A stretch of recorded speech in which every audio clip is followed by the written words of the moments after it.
Власта одлучи, законот за двојазичност нема да оди на оценка во Венецијанската комисија, додека таму е професорката по уставно право Тања Каракамишева.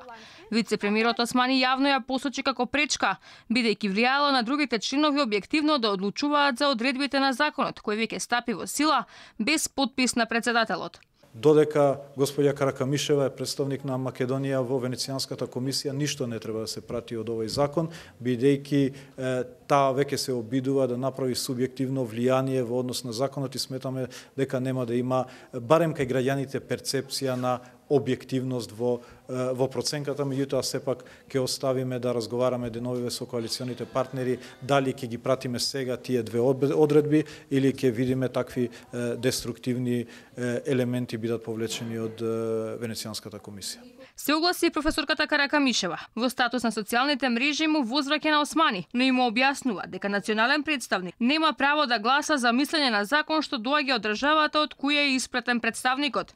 Бујар Османи денес на пресконференција рекол дека законот за јазиците не го пратила досега во Венецијанската комисија само затоа што јас сум била таму член. Човеков со ноќна мора од професор Каракамишева мора да знае дека национален представник нема право да гласа за мислење на закон што доаѓа од државата од која е испратен представникот. Епа, друже Бујар, знам каде ти лежи маката и болката. Паметните луѓе ги прашуваат паметните, секаде и секогаш. Така ќе биде и овој пат. Велејќи дека досега сите закони владата ги испрекала до Венецијанската комисија, Османи признава дека имаат прекршено целата постапка на испреќајќи го законот за јазици.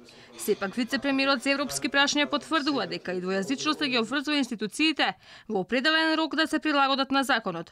Доколку власта одлучи да се испрати законот на верификација, ќе се испратат само одредбите кои се однесуваат на униформите и парите. Досега професорската фила постојано алармираше дека законот е целосно во спротивност со уставот, а дополнително спорна и целата процедура на негово носење. Сепак, ваквата постапка на оценка на законите веќе е задоцнета, бидејќи комисијата дава оценка на законските решенија пред истите да бидат изгласани.